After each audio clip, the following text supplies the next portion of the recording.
Warfare in Ancient Greece, The History of the Greeks' Wars on Land and Sea in Antiquity. Written by Charles River Editors. Narrated by Bill Caufield. Introduction.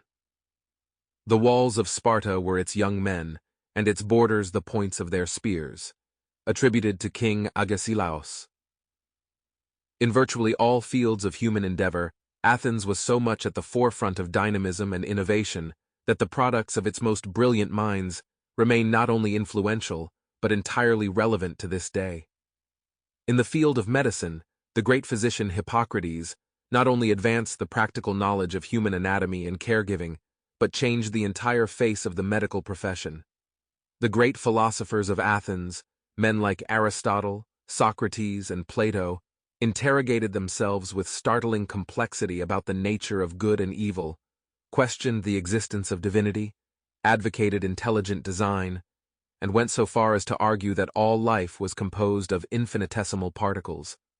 Great architects and sculptors such as Phidias produced works of art of such breathtaking realism and startling dynamism that they later formed the driving force behind the resurgence of sculpture during the Renaissance and served as masters to artists such as Michelangelo, Bernini, and Donatello.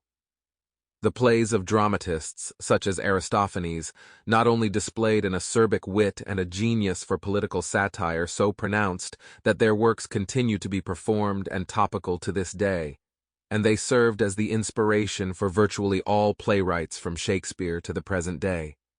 And this does not take into account the host of equally brilliant mathematicians, natural philosophers, historians, astronomers, and politicians that the city's great schools nurtured and produced.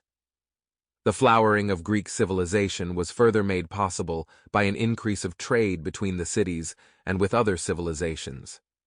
Trade became a major occupation on account of the scarcity of agricultural land in the largely mountainous regions of the Balkan Peninsula.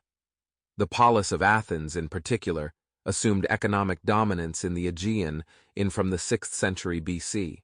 The consequent increase in wealth, resources, and population made a cultural renaissance possible. Commerce, in turn, led to the rise of an affluent aristocratic class which had the leisure to devote itself to learning, philosophy, and art. It also led to an industrial class of freemen who were artists and craftsmen. However, none of it would have been possible without military forces undergirding Athens' might, and for much of its history, the Athenian navy was the single strongest force in the Mediterranean, having defeated the overwhelming might of Persia in pitched battle upon the open sea numerous times. Sample complete. Ready to continue?